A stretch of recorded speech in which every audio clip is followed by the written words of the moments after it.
Bonjour à tous, bienvenue sur la chaîne Sine Qua Non. Je m'appelle Paul et je vais vous parler aujourd'hui du logiciel Mixcraft 8 de la société Acoustica. Donc je ne suis pas du tout lié à cette société, simplement je suis un utilisateur passionné de ce logiciel Mixcraft 8. C'est la version à gauche ici que j'utilise personnellement, Mixcraft 8 Recording Studio, qui vaut 89 $, à peu près 85, 86 € je crois aujourd'hui, à peu près. Donc je vais vous parler de tout ça tout de suite, générique.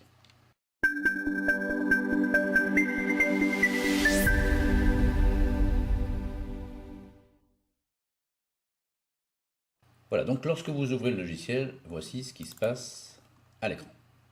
Vous avez donc une fenêtre qui s'ouvre au milieu de votre écran avec plusieurs paramètres. On va très vite passer sur cette fenêtre parce que je la détaillerai dans une autre vidéo, ce sera certainement d'ailleurs la prochaine vidéo. Aujourd'hui, on va juste vérifier qu'on a bien deux pistes audio ici. Si vous n'avez pas deux, vous pouvez l'augmenter ou baisser le chiffre que vous avez. On va mettre deux pistes audio et simplement cliquer sur OK. C'est juste ça qu'on va faire aujourd'hui. Voilà, vous avez deux pistes audio que vous pouvez redimensionner en hauteur ici. On va ici importer un fichier MP3, un Playback Blues, et j'enregistrerai quelques mesures ici sur la deuxième piste. Donc on peut déjà ici aller dans Son, ajouter un fichier son, cliquer sur le Playback Blues que je veux intégrer à Mixcraft, et vous voyez que la piste s'affiche ici. Avec le zoom ici plus moins, je peux, la loupe, je peux donc dézoomer pour voir toute ma piste, ou au contraire zoomer sur une partie. Donc on voit que ce playback ici à la fin, il y a une grande partie de silence. Je peux redimensionner en cliquant gauche et en poussant sur la gauche ici, voilà, ça suffira.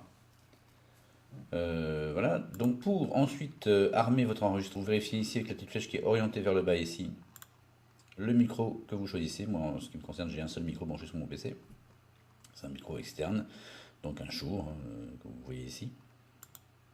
On arme la piste rec ici, on voit que là, effectivement, mon micro réagit.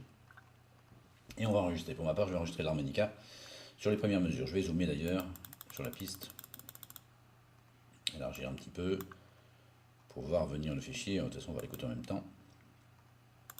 Donc c'est parti. J'enregistre et après on en parle. Je clique pour enregistrer sur le bouton rouge ici qui est en bas.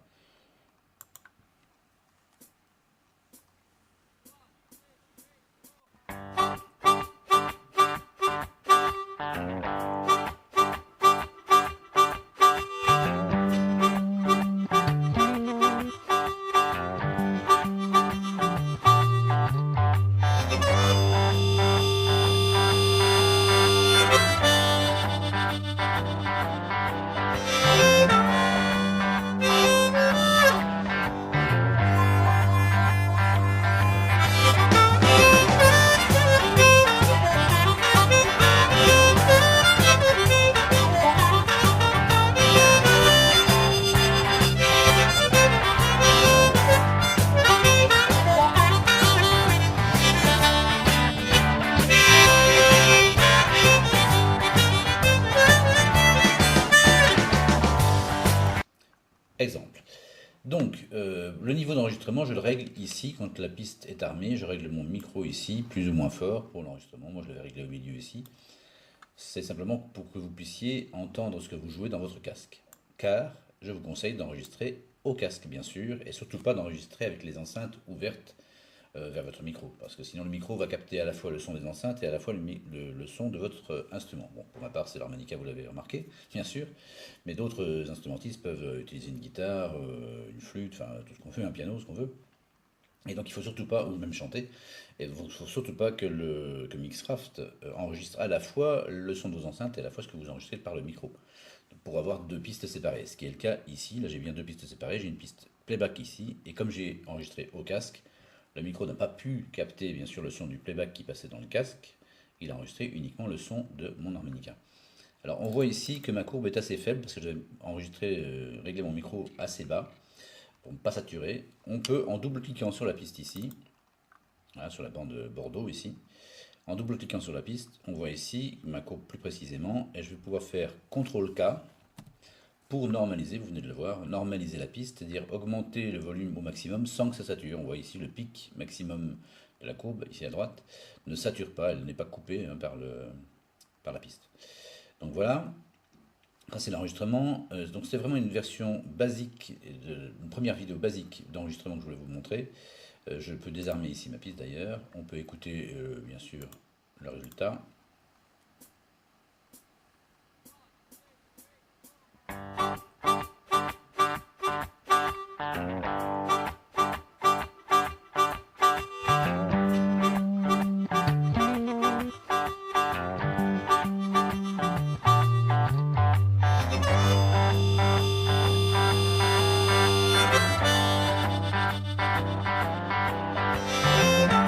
Donc etc. Je peux régler soit le playback plus ou moins fort ici, toujours avec la gestion du volume ici, soit plus ou moins fort l'harmonica ici, en tout cas l'instrument que j'utilise. Donc par défaut, lorsque j'ai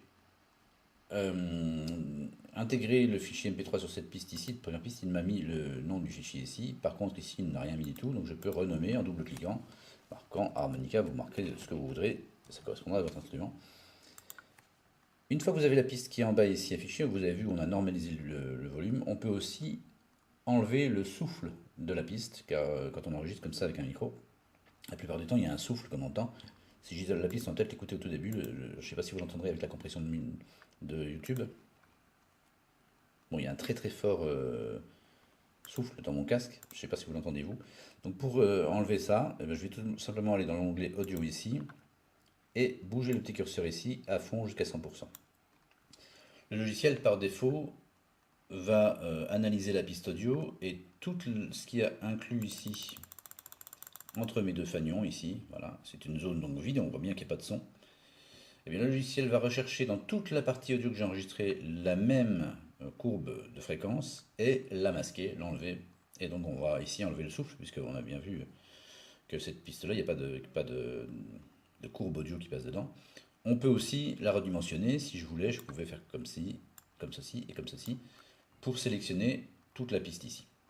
Toute la partie ici, en fait, où il n'y a pas de son, pour que le logiciel analyse cette piste comme étant la piste, la boucle de référence, on va dire l'extrait de référence de souffle, et le virer, l'enlever, l'effacer de ma piste audio. Donc je peux réécouter d'ailleurs. Alors, je ne sais pas si vous entendez la différence, hein, parce qu'avec la compression de la vidéo YouTube, je ne suis pas sûr que vous entendiez bien le son.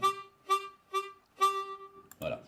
Donc la vidéo d'aujourd'hui, je ne vais pas rentrer dans le détail, parce que pour l'instant, on a le son qui est vraiment brut de l'harmonica. On peut rajouter des effets ici, FX. Vous pouvez déjà aller chercher de votre côté et faire des tentatives. Il y a énormément d'effets qu'on peut rajouter, des filtres, du chorus, de la compression, du délai, de l'équalisation, un flanger, enfin vraiment un phaser, une reverb. Il y a vraiment énormément de choses disponibles dans Mixcraft dès que vous l'achetez. Donc je ne vais pas détailler ça aujourd'hui. Je voulais simplement vous montrer comment vous enregistrer simplement avec ce logiciel. Alors je sais que beaucoup d'entre vous utilisent Audacity qui est gratuit. Dans cette vidéo, on ne voit pas trop la différence forcément, sauf que ce logiciel Mixcraft est beaucoup plus performant, va vous permettre d'appliquer des effets beaucoup plus facilement, d'avoir un rendu très professionnel, ce qui n'est pas du tout le cas avec Audacity, ou alors au prix d'heures passées à faire des réglages dans Audacity, parce qu'il n'est vraiment pas facile du tout de régler par exemple ne serait-ce qu'une reverb, de mettre un petit écho sur une piste. C'est toute une galère avec Audacity, il faut rentrer des chiffres dans une fenêtre, on ne se rend pas compte du résultat tout de suite. Là avec Mixcraft, vous allez voir que, on verra dans les prochaines vidéos, quelle facilité on a pour appliquer des effets et avoir un rendu vraiment professionnel. Voilà, je vous dis à très bientôt, c'était juste une petite vidéo de présentation. On va voir dans les autres vidéos plus en détail les différentes parties de Mixcraft, qui est vraiment un logiciel extraordinaire pour s'enregistrer et avoir une qualité au final d'enregistrement très pro. A bientôt.